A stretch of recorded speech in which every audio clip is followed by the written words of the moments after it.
Good morning.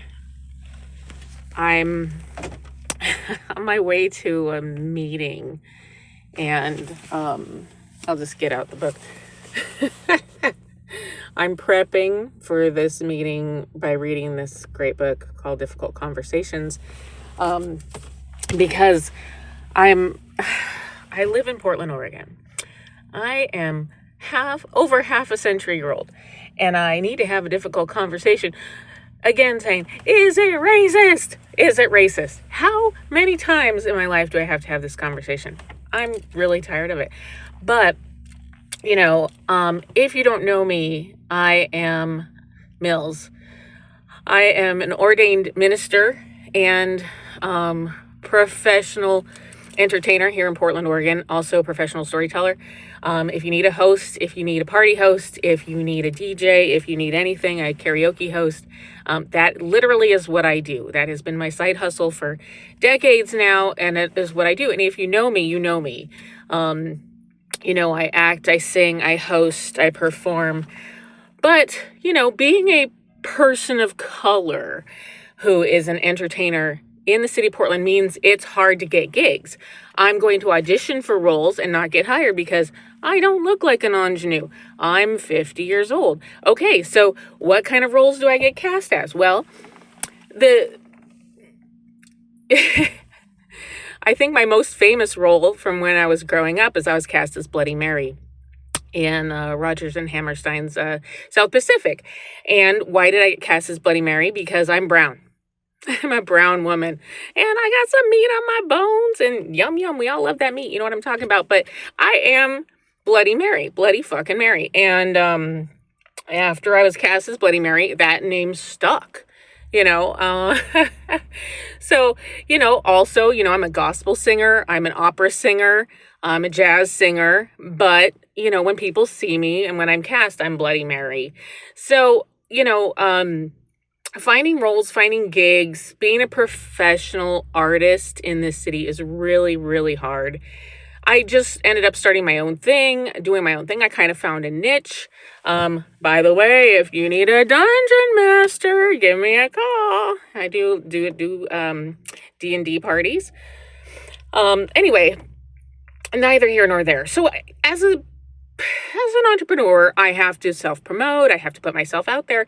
And recently I threw my hat in the ring, so to speak, for a gig. And where's my hat? I literally have a top hat I will throw into the ring. I have in my van right now. I'm an artist. This is my van. Excuse that I'm doing some recycling. But as an artist, this is my dressing room. This is my office. This is my everything. I throw my hat in the ring when an opportunity comes up. And I threw my hat in the ring recently. And it was like, I didn't even get a chance to audition. I didn't get a chance to show what I can do. I didn't get a chance. I just instantly lost the gig. And so I asked the question to myself, is it racist? Is it racist that a person of color who is a professional in the industry, I have, a repertoire, whatever, doesn't even get a chance? An opportunity to say, hey, here I am, here's what I can do. Give me an audition, give me an audition. Am I asking to be, Nellie in South Pacific? Maybe. Why can't Nellie look like me?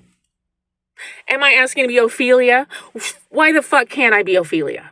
Why can't Ophelia be me? Are we so trapped in race and gender roles that we're afraid to cast without that set of blinders is what I'm saying. So anyway, the thing is about this gig, it was a volunteer gig.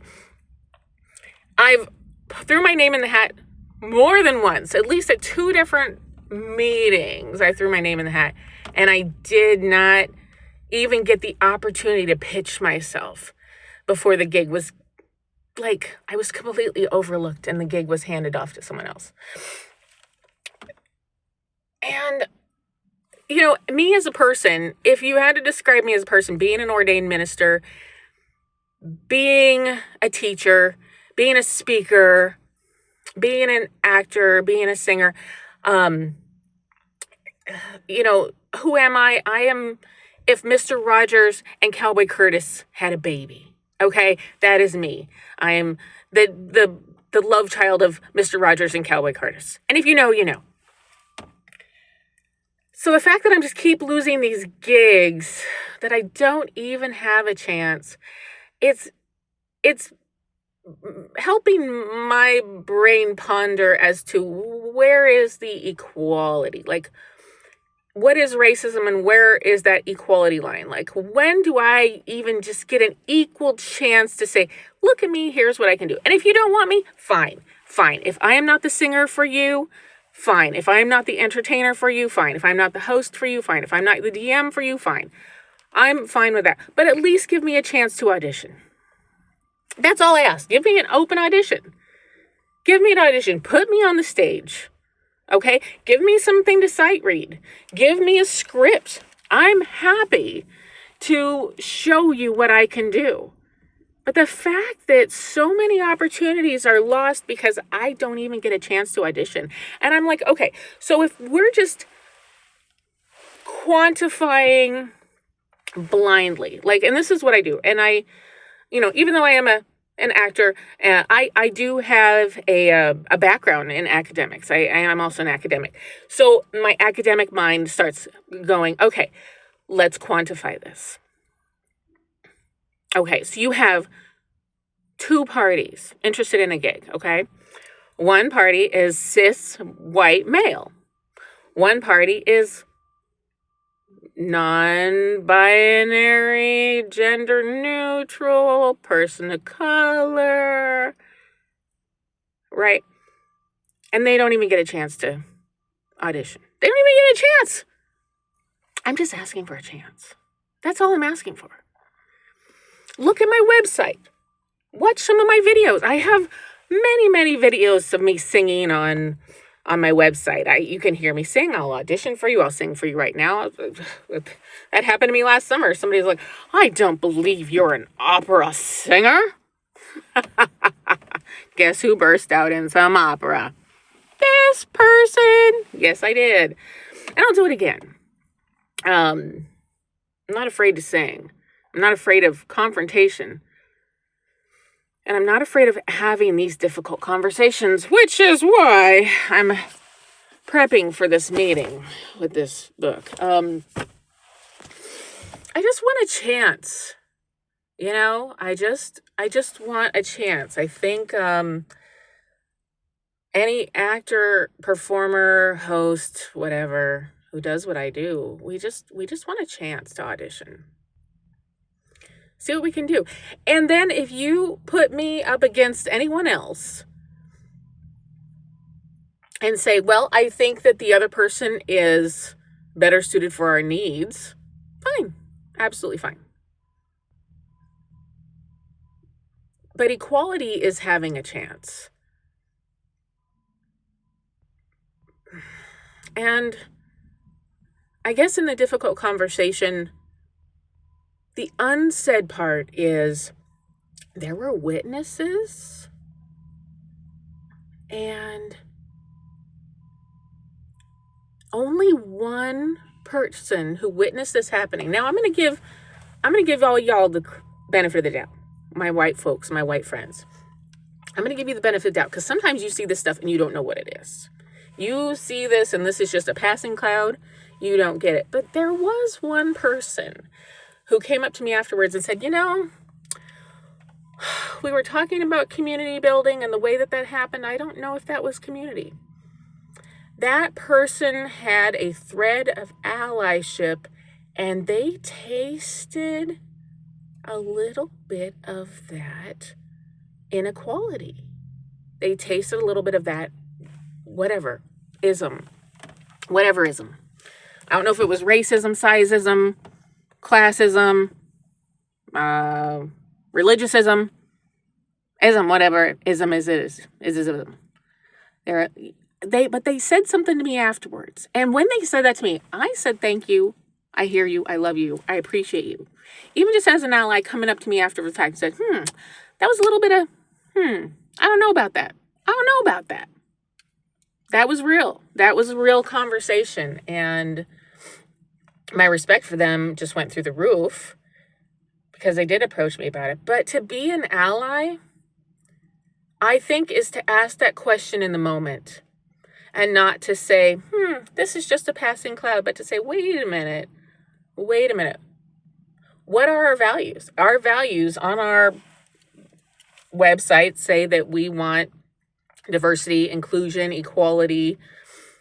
However, in this situation, it didn't happen. So let's hold up a lens to that and find out why it didn't happen. That's all I'm asking. Let's have that difficult conversation. And if you know, you know. And if you don't, this is your chance to get educated.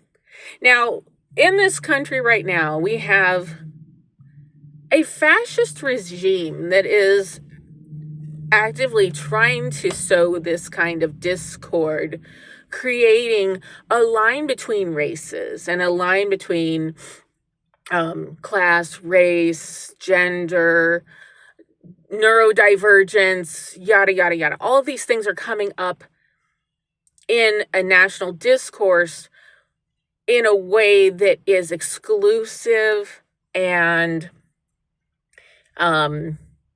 inciting hate, really.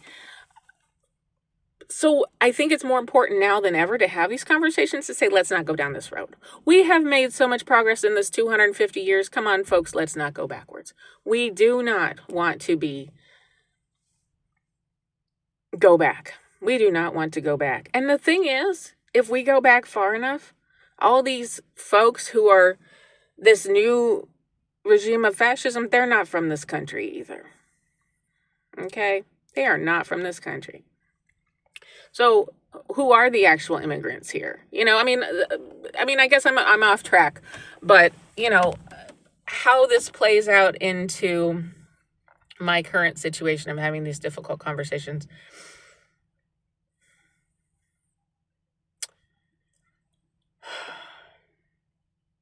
Is I just want a chance. I think every immigrant that comes to this country wants a chance. A chance to be heard, to show their art, to show their function, their form. Fascist art is hate. My art is love. Children's minister, teacher, artist, singer, host, MC. It's what I do. I'm an actor. And I just want a shot. So I'm going to keep auditioning and keep knocking on doors and keep putting myself out there. And I'm going to keep singing. You cannot stop me from singing. All right, my friends? So I got to end this with a song, right? What song are we going to end it on? Well, I know what I'm going to sing, because this ain't going to break me. Hallelujah, hallelujah, hallelujah. It's all going to work out. I love you. Stay strong. Do your best. And find joy. Blessed be.